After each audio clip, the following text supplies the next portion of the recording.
On the show today, we'll get into Kyle Larson's Huset's victory, an update on Matt Juhl, and more from the High Bank Nationals. We've also got ride news for Buddy Kofoid. Plus, we'll talk Firecracker 100, Summer Nationals, and Dirt Cup. Let's go.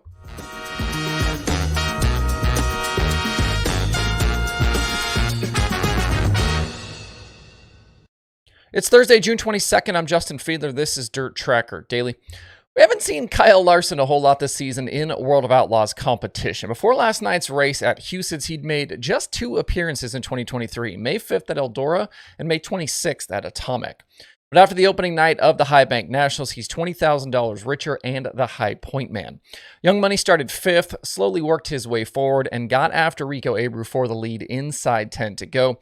A slider on lap 29 got him the lead, and he drove away from there. David Gravel went 12th to 2nd, and Abreu faded to 3rd at the end after starting on the night's pole. By the way, did you see Rico's post-race interview? He looked almost shell-shocked, having gotten beaten by Kyle Larson yet again this year. Rico led laps in both the high-limit shows at Tri-City and Eagle before finishing 2nd to Larson, and now a 3rd last night after leading until late. You've got to think the motivation is mounting for him to come out on top in one of these battles. It was a really tight field of cars, and I think the differing format last night caught some guys out on the night, as you might have expected when a show has inverts. Some big names were on the outside looking in come feature time. That was James McFadden, Donnie Schatz, Tyler Courtney, Sheldon Hodenshield. All of those guys were in at B-main, along with Brad Sweet. And only Sweet was able to move forward into a transfer spot. The defending Outlaw champion finished 16th in the main event after a spin at one point. And just to give you an idea of how tight things were, I tweeted this morning. The top 50 cars in qualifying were separated last night by just a tick more than half a second. And if you were just 2/10 down on Gravel's quick time, you were 18th. Absolutely tight competition last night. Later on, passing was definitely tough in the heat races, and of the 6 heat race winners, 5 of them were first-time heat race winners with the Outlaws this season. Larson had the biggest charge in a heat, going +3, and we had no heat winners from off the front row. I certainly understand why some like heat race inverts, but it certainly didn't equate to a ton of passing last night. I feel like people think that it's a magic bullet to have inverts at a lot of these shows, but it's not, which is one of the big reasons why the Outlaws don't do it anymore. The competition is just too tough, and a track like we saw last night just not really wide enough that early on to facilitate a ton of moves. Of the guys I mentioned yesterday as possible dark horse picks, Ryan Timms and Corey Eliason were in the Wednesday feature. Eliason started outside front row, finished 5th. He was very solid all night, while Timms had issues in the main event, finished 24th. We did have a pretty nasty crash in the feature that led to a lengthy open red period. Mark Dobmeyer, Matt Juhl, and Tim Estenson were all involved. Matt Juhl was taken to a local hospital in the ambulance. His dad posted to Facebook early this morning that he has a fractured back. Definitely hoping for a speedy recovery for Juhl. There was plenty of chatter leading into this week about the Huset's track conditions and the possibility of it taking rubber, but that did not materialize last night. Surface was really racy come feature time. Hopefully that trend continues through the rest of the week. I know, though, there were some complaints about how late things ran last night. Tonight at Huset's, they'll do it all over again, another 20,000 win program. Drivers will be able to throw out their worst prelim night of the 3, so the guys that struggled last night aren't necessarily out of it if they can rebound the next 2 nights. I would be surprised if guys like Sweet, McFadden, Schatz, Sheldon weren't all better tonight.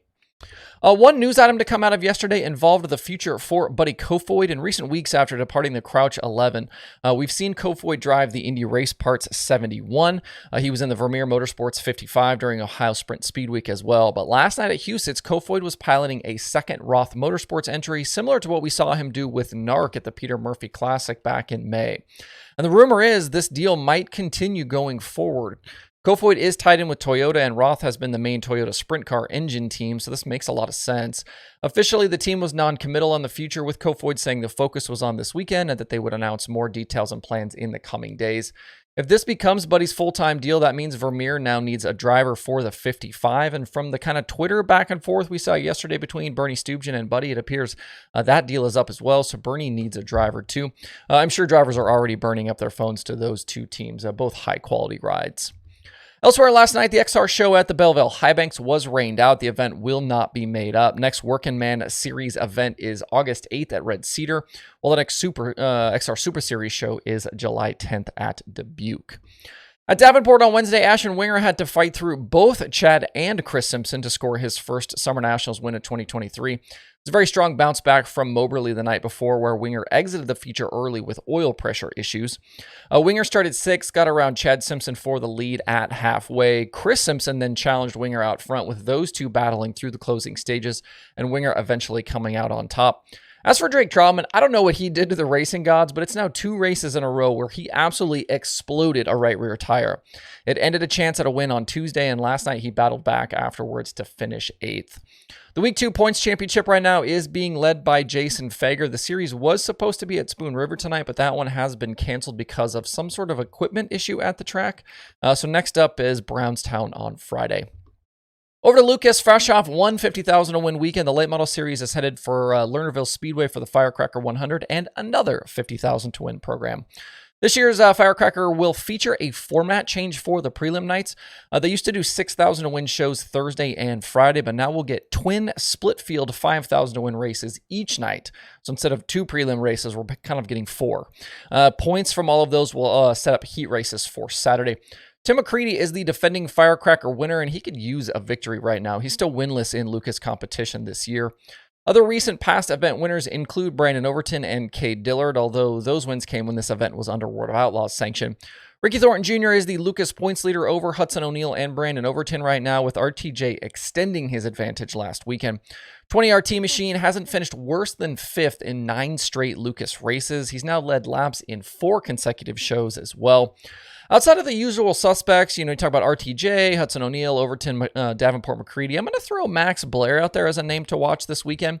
He hasn't been near the front a ton this season, but he did win a Firecracker prelim back in 2020, and he's very familiar with this part of the country, having won so much with a couple of different series on these PA racetracks.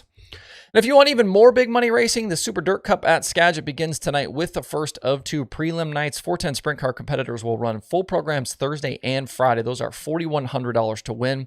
And points from the first 2 nights will set up Saturday's action that ends in a $62,000 to win feature. Talked yesterday about Aaron Reitzel headed out that way, and other drivers to watch this weekend include Zeb Wise, Corey Day, Dominic Selzy, Trey Stark, Shane Golubic, Cole Macedo, DJ Neto, Justin Sanders, Tanner Holmes, Chase Johnson, a lot more guys. These are NARC shows, so you're going to get all of those California guys, plus anybody else around that area that's got a 410. Last year, this event drew in the mid-40s for a car count, and I would guess will probably be similar to that this season. This will definitely be one I'll be paying attention to all weekend long. Other racing to check out tonight includes the ASCS at Lawton Speedway. They got $4,000 to win. Matt Covington is trying to close the gap on Jason Martin in the standings after Seth Bergman had to miss a couple of shows. Also, PowerEye's Illinois Midget Week starts tonight at Charleston. Some drivers to expect there include Kenan McIntosh, PowerEye points leader Corbin Ruschenberg, Jade Avedissian, Taylor Reimer, Gavin Miller, Zach Dahm, Jacob Denny, Dazen Persley, Andrew Felker, and plenty more. That's it for today's daily. There are quite a few shows on the streaming schedule today, so make sure to stop by dirttracker.com and check that out. Hope you guys have a good Thursday out there. We'll see you right back here tomorrow.